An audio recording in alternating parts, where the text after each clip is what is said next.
جايز، قبل ما نبلش بالسكيورتي نيوز تبعنا اليوم اتأكدوا انكم عاملين اخر ابديت لويندوز. ليش؟ خلونا نشوف.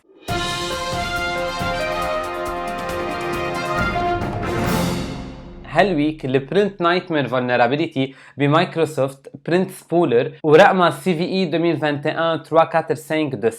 was upgraded من low لكريتيكال، وهالابجريد اجى من ورا بروف اوف كونسبت نشر على جيت هاب بيسمح للاتاكر يستفيدوا منه لياخذوا اكسس على الدومين كنترولرز. مايكروسوفت كانت اوريدي نزلت باتش ب 2021 بس ما كانت كافيه توقف الاكسبلويتس، الاتاكرز ستيل بيقدروا يستعملوا برنت سبولر وقتها يعملوا كونكت ريموتلي. واليوم بهالفيديو رح نخبركم كل شيء بحاجه تعرفوه عن الفولنرابيلتي وكيف بتحموا حالكم. لما نفوت بالتفاصيل الممله رح نحكي باختصار. برنت سبولر هي سيرفيس بتقدمه مايكروسوفت فور مانجينج اند مونيتورينج فايلز برينتينج. هالسيرفيس هو من اقدم السيرفيسز اللي بتقدمها مايكروسوفت وما انعمل له كثير مينتونانس وابديتس خلال السنين، وعلى مايكروسوفت ماشين هالفيتشر بتجي enabled by default. هلا شو هو البرنت نايتمير vulnerability؟ اول ما يقدر الاتاكر ياخد limited user access على النتورك بيقدر يعمل connect على البرنت سبولر directly او remotely. وبما انه البرنت سبولر عنده اكسس دايركت على الكيرنل بيقدر الاتاكر يستعملها لياخد اكسس على الاوبريتنج سيستم، يعمل رن لكود والسيستم بريفليجز، ويقدر بالنهايه يعمل اتاك على الدومين كنترولر. اوكي، هلا كيف بدنا نحمي حالنا منه؟ احلى اوبسيون هي نعمل ديزيبل للبرنت سبولر على كل الورك ستيشن والسيرفرز الحساسين، مثل الورك ستيشن تبع الادمنستريتور مثلا.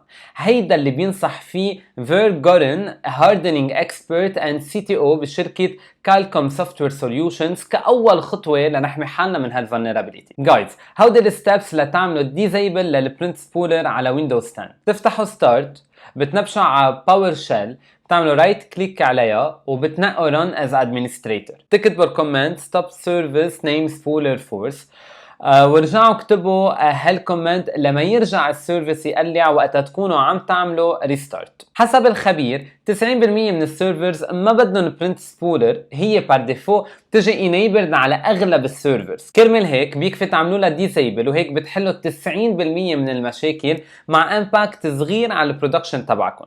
هلا اذا عندكم انفراستراكشر كبيره بتصير صعبه تلوكيت وين موجود البرنت سبولر او وين مستعمل بالاحرى. هلا هو بالمطلق بتلاقوه اذا عم تستعملوا ستريكس سيرفيسز، فاكس سيرفرز، اي ابلكيشن بتتطلب فيرتشوال او فيزيكال برينتينج للPDFs مثلا. هلا كمان بتلاقوه enabled على ديفايسز منه مستعمل عليها مثل الدومين كنترولرز والاكتيف دايركتوريز. هون بكفي نعمل ديسيبل للبرنت سبولر على هالسيرفيسز لان اصلا ما بنستعمله. كمان بالممبر سيرفرز مثل الSQL فايل سيستمز والاكسشينج سيرفرز، وكمان باي ماشين تانية منا بحاجه تعمل برنت. هلا كمان اقترح الخبير هاردنينج ستبس زياده، مثل استبدال البرنت سبولر بروتوكول with non Microsoft service، تغيير allow print spooler to accept client connections. فينا نعمل restrict لليوزر والدرايفرز اللي عندهم access على البرنت سبولر، وهيك الجروبس يلي لازم يستعملوه بس بيستعملوه. كمان فينا نعمل ديزيبل للبرنت سبولر كولر بالبري ويندوز 2000 compatibility جروب. كمان ميك شور انه البوينت اند برنت منه الكونفيجوري لنو وورنينج. اكيد فيكم تشيكوا الريجستري كي يلي عم بتشوفوه هلا. لازم كمان تطفوا enable LUA، كمان فيكم تشيكوا الريجستري كي اللي عم تشوفوه هلا. من بعد كل هودي اللي لازم تعملوه كنكست ستيب تتاكدوا انه الشركه تبعكم هي سكيور.